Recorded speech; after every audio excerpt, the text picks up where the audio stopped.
on, friend. All right. Quick little video update for Mr. Samson. If you watch any of Gracie's videos, and you've probably heard all of this stuff before, but I always start out my trainings with a markering position. So a marker is going to be a word that marks a moment in time that I see a desired behavior. When Samson shows me a behavior that I like and I want him to repeat it in the future, it's going to create an association between desired behavior and delivery of food. So every time he hears this marker, he's going to assume that there's a possibility of receiving food. So that way, whatever behavior he's doing when he hears this marker is going to take on the good feeling of receiving food.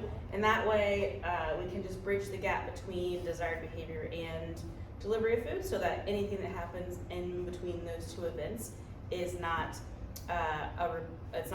we're not rewarding accidentally that behavior. So different markers have different meanings.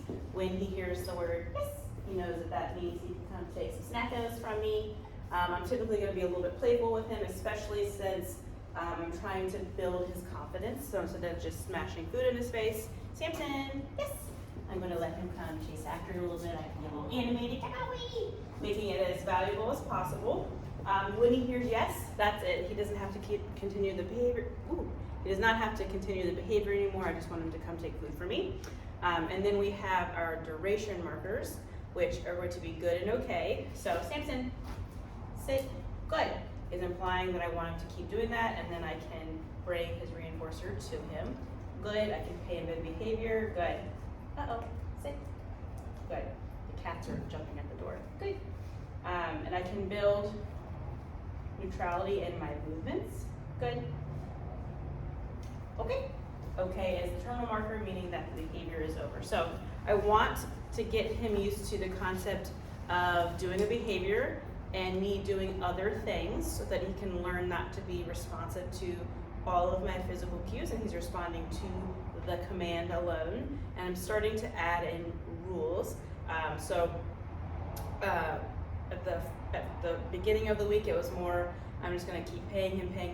So he's like, oh, I just keep doing this and I keep getting all the food. And now I'm kind of stretching out the frequency in which I give those rewards. And I'm adding in my movement so he can see he still gets rewarded even if I'm doing other things. Just to help him understand what I'm looking for. A lot of what we're working on is him following my hands around and doing things with me. So it could be a little bit trickier for him to learn to just stay in behavior while I move away.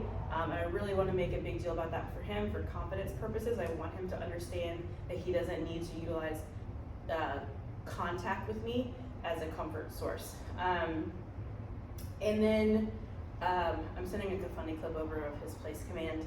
I want to give a little bit of homework, if you will, for him with his place command. I know that he's a little bit sensitive when people come into his space, people come over, or when he's out and about. I want to give him kind of like a safe zone that we can use where he can go and hang out and he's not responding to things, or he's not reacting to things happening around him. He's building impulse control where he can learn to just hang out and not worry about things coming into his space. And I really like having fun with the place command to use it as a confidence building thing. So in the training room we have place thing like these raised beds and things like that. I'm going to generalize that onto random surfaces in our environment, maybe like boulders or platforms and, what are you doing? Raised edges and things like that. Something where he can get onto, maybe it's a little bit trickier, and then I want him to feel a sense of accomplishment for doing those little tasks. So right now he is figuring out, yes, there's a man out the door. Samson, yes, there we go, come away. Oh my God, he's very scary. He's staring at us. I want to get him used to this concept. He's gotten really good with the regular flat one over there, but this one has like a tightened leg, so it's not as wobbly, but it was a little bit wobbly initially. I don't want to flood him with it. I don't want to drag him onto it. I want him to come onto it in his own will. And I'm simply going to use a leash so that he can't just leave.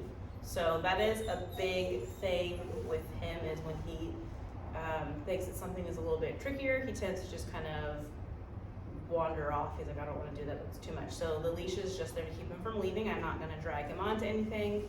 I will help him out finding success by using different forms of body language. I might move past it a little bit to kind of encourage him to follow me over it. And he likes to use me as a bridge where he climbs over. I kind of want to phase that out, obviously, because we don't always have to be doing that. He's much better about it. He might be weird because this man is over here on the phone staring into the window. So he gets stuck a little bit. I'm going to use the leash to keep him from leaving. And I'm going to walk past it. Come here. There you go. Yes. Very good. I'm going to move past it a little bit to encourage him. Good boy. Okay. And I'm not going to linger on it too long. So for whatever reason, this is a little bit harder for him. So I might do this for a second, and then I'm going to give him something that he knows can do successfully with ease. So I usually just do a sit command. Samson, sit. Good. Wow, good. I make a big deal about it. Okay, very nice. And then we go back to the trickier thing. Now that he's got so confident, he did that other behavior. Come on. Oh gosh, where'd he go? Good boy. Okay, very good. Samson. Oh, goodness. Sit. Yes. Wow, good job. And again, just have fun with it. Like, this is one of those things where it's not a make or break. I just want him to figure out how to do it. Nope. He always wants to go to the other side, so I want to do this side now. Come on. Good boy. Wow, good job. So brave. Oh my gosh. Can you go all the way over? Come on. Come on. All right, okay. Let's do this way. Come on. Nope. Come on. Nope. It's right there. Like, I did a little bit too much leash pressure. He's like, nope, he just shut down. So, help him out a little bit. There you go. Yes. Oh my gosh, so brave. Okay. Which leads me into my next thing, helping him understand leash pressure. Most dogs, before they're taught what leash pressure is asking, they resist it. I like to introduce it in the learning phase so that when we actually get into a little bit more conflicting environments, he understands what it's asking, so it's not an additional stress source. So like if he's like, I don't know what to do, and he starts having a little bit of a panic, and all of a sudden I'm pulling the leash, that's gonna cause more stress. So I really want him to understand what the leash tension is asking for. So right now there's another man walking by. Samson will probably apply a little bit of pressure towards me, can't talk today. And then when he turns into that source of pressure, I make it a point to have it go away, and then I switch to that yes marker. So I'll do it again, let him walk up there, yes. I want him responding to the most subtle bit of leash pressure. If we add too much too soon, they go into opposition reflex, which is what you saw right there, where he's like, I'm just gonna resist it. So just enough to where he is aware of it. Sit, go ahead. Just enough where he's aware of it, okay, and not necessarily wanting to make it go away. As we start adding in new things, I can up that level and help him learn how to deal with more and more pressure. So if you'll see, if I do too much, sit, he just leans his head down. Sit, good. Oh, I know the leaf blew. Good, very good. Okay, come here. Sit. Come on. A little bit of leash pressure in place. Good. Wow. So good. Good boy. Okay. I'm not going to force him to stay under too long. We'll build duration to this later. Place. Come on. Uh-oh. What happened? Those little scary winds outside. Place. There you go. It's the bus going by. Oh, the sounds. Good. Place. Just a little bit of leash pressure. There you go. Good. Very nice. Good job. Okay. So the bus is going by. All of those things I want him.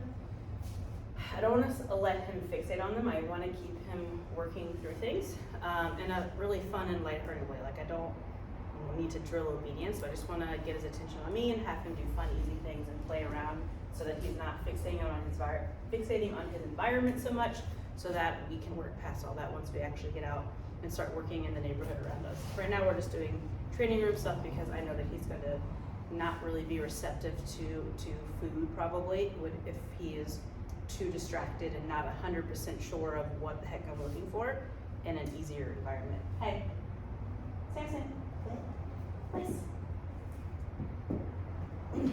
Sit. Oh my gosh, too much. Come back. Why do we have to go this way? Please. Away. Sit. So just a little bit of leaf pressure into that sit. It's a newer behavior. Good. Good. Boy. Okay. Yay. Sit. Good boy. Down. What are you doing? Yes. Good job. Wow. All right. That's where we are right now. Just, oh my gosh. Helping him work through things, and I'll work at his pace since he's a little bit more nervous, but he's definitely having a good time. He's out with the boys now, so, and he didn't poop today in here. So that's a step in the right direction. All right. We're done. Come on.